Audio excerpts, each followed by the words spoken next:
Dahil sa ito po ay pagkaalam namin, ang construction na ito ay mula kay Congressman noon, Bahamitra, kailangang province din ang magpapayos nito. Ayon sa mga DPWH engineer na nag-inspeksyon sa Liabungan Project, 100% complete na ito noong 2009. Pero hindi lumagda ang mga lokal na opisyal para tanggapin ito. Actually, yes, tapos na lahat ng project na yun. Completed na lahat. Pero sa ngayon, wala pang mga acceptance yan. Sa investigasyon ng Commission on Audit, higit 80% lang ng Liabungan Spillway ang tapos. Isa lang ang Liabungan Project sa mahigit 100 proyektong pinondohan noong 2008 gamit ang mahigit kalahating bilyong piso mula sa Malampaya Fund. Lahat ng proyektong ito itinayo sa ikalawang distrito ng Palawan noong taong iyon. Siguro, alam naman ng DPWH, alam naman siguro ng congressman na ang laki ng pagkakaiba ng presyo ng spillway at saka ng bridge. Ang circumferential road ng Palawan sa likod ng mga bundok na ito ay kasama sa mga proyektong pinaglaanan ng pondo.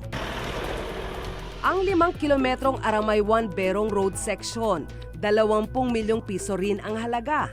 Katulad yan, makikita natin yung grading pa lang ng gravel. No? Makikita na natin na talagang may problema. Siguro kailangan magkaroon ng masusing inspection o investigation para malaman talaga kung talaga bang pumasa yung quality nitong proyekto na ito. Delikado dumaan dito paggabi dahil sa bangin. Hindi rin makikita ang drainage sa tabi. Maaring either natabunan na yung drainage na sinasabi natin or hindi talaga maganda yung pagkakadesenyo. Baka kailangan din dyan ng safety katulad ng guardrail dahil may bangin tayo nakikita.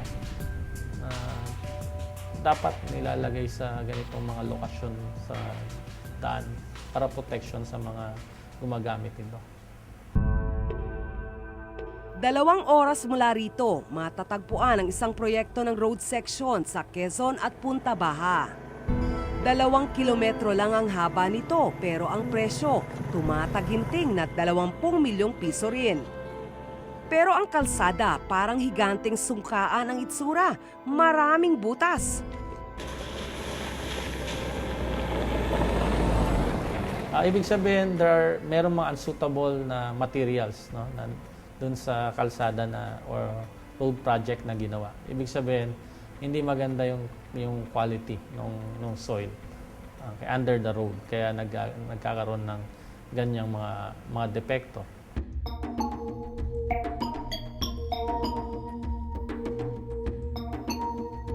Dumiretso kami sa bayan ng Rizal na halos ay nasa dulo na ng Palawan.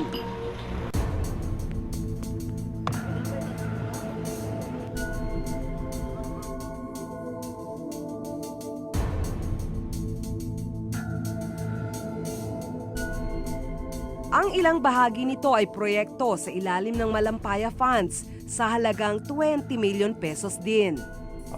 Matindi rin pong kahirapan nitong daan. Magmula 10 years pong nakaraan. Kasi matagal na po hindi na-scripan. Siguro mga sobra na po 10 taon. Okay, yan. Hindi ko na siya matatawag na gravel road. Sa itsura pa lang yan. No? Hindi nga natin matawag na kalsada yung ating nakikita. No? Dahil talaga namang napakahirap daanan. No? Makikita natin na napakalaki yung kailangang improvement na gawin dyan. Kaya nga pag may mga activities sa bayan ng Rizal, hindi po kami nakakarating dahil sa hirap ng daan. Kasi kung mag-arkila po kami ng motor, ang gagastusin namin papunta lang ng Rizal, gumagastos kami ng sobra 1,000. Arkila sa motor ay 1,400. Samantala pagdating ng Rizal, papunta ng Puerto ay 350 pesos lang. hirap na hirap po kami sa gastusin pag pumunta kami ng bayan ng Rizal.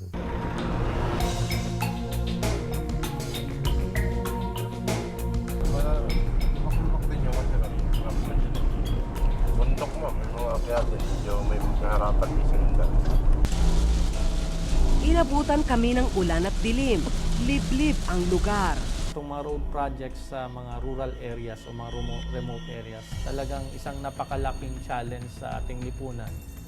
Dahil nga nasa remote area, walang nagbabantay o mahirap bantayan.